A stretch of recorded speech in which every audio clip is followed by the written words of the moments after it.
This edition of the Ridley Report is brought to you by Freaking.com.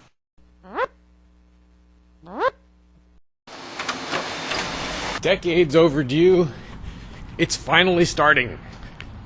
Some semblance of a property tax revolt in New Hampshire. By declaring his controversial home a parsonage or church or something like that,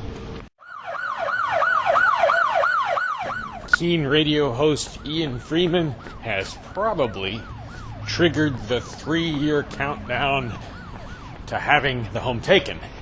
Now, when I say home, there are really different words that I could use for this spot. I could call it the Keen Activity Center, which is sort of part of the, duplex that makes up Ian's property. That place is even more controversial than Ian's house. Although, I'm really not sure what all the definitions are here and what all the geographic significance of each part of the property is. And I'm not sure if the Keen Activity Center is part of that, if it's just Ian's house. But anyway, the important thing is there's a property there that's basically going into revolt status. Now, if I understand correctly, this situation is different from what's developing in Grafton, where Free Stater John Cannell owns a church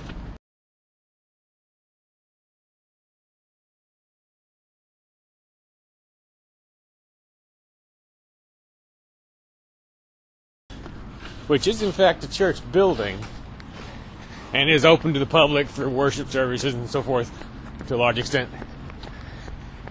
I'm assuming he, kind of went through the normal paces that you go through in terms of paperwork and so forth.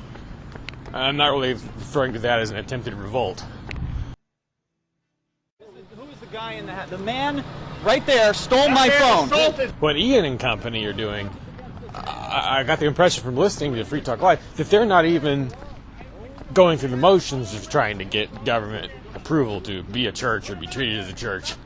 Anyway, so whichever of these properties or situations inspire you more, I think maybe we have some thinking to do about what kinds of things can or should be done to make sure the government does not have an easy time of it if it comes for them, for these properties.